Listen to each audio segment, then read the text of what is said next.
இங்க ஒரு அம்மா பேரலைஸ்ட் ஆனவங்க பையன் முன்னாடி ஒரு சாப்பாட்டை தட்டை வச்சுட்டு கொஞ்சம் கூட ஈவி இறக்கமே இல்லாம கீழே உட்காந்து டிவி பார்த்துக்கிட்டே சாப்பிட்டுட்டு இருக்காங்க. அதை பாக்குற அவனுக்கே ஷாக்கிங்கா இருக்கு. ஏன்னா உடம்பு முடியாம இருக்கிற இவனுக்கு கொடுக்காம அவங்க சாப்பிடுறாங்களேன்னு பார்த்துட்டு இருக்கான். ஆனா அவங்க நிம்மதியா சாப்பிட்டுட்டு ஒரு ஏப்பத்தை விட்டுட்டு பையன்கிட்ட வராங்க.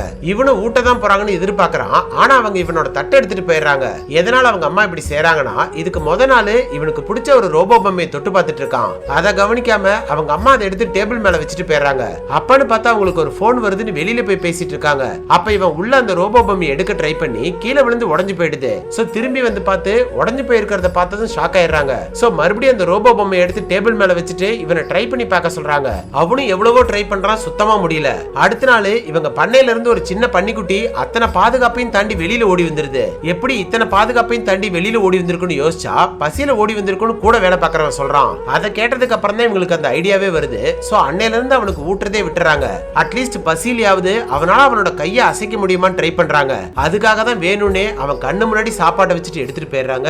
முத நாள் பசியோடய விட்டுட்டு எவ்வளவுதான் அழுதாலும் கொடுக்க மாட்டேங்கிறாங்க. இப்படியே 2 நாள் ஆயிடுது. அடுத்த நாள் கையில ஸ்பூனை கொடுத்து சாப்பிட சொல்றாங்க. இவனும் பசியில அதை எடுத்து சாப்பிட ட்ரை பண்ணிட்டு இருக்கான். அதுக்குள்ள அவனோட பிளேட்டை புடுங்கிட்டு போயிடுறாங்க. இப்ப இன்னும் 2 நாள் கழிச்சு இவங்க வேலை பார்த்துட்டு இருக்கும்போது திடீர்னு இவங்களுக்கு ஒரு போன் வருது.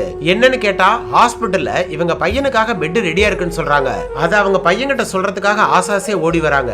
வந்து பார்த்தா இவங்க பட்ட கஷ்டம் வீண் போகாம அவங்க பையன் அவன் கையாலே எடுத்து சாப்பிட்டுட்டு இருக்கான். அதை பார்த்த சந்தோஷத்துல அவங்க அம்மா கண்ணுல தண்ணியே வந்துருது.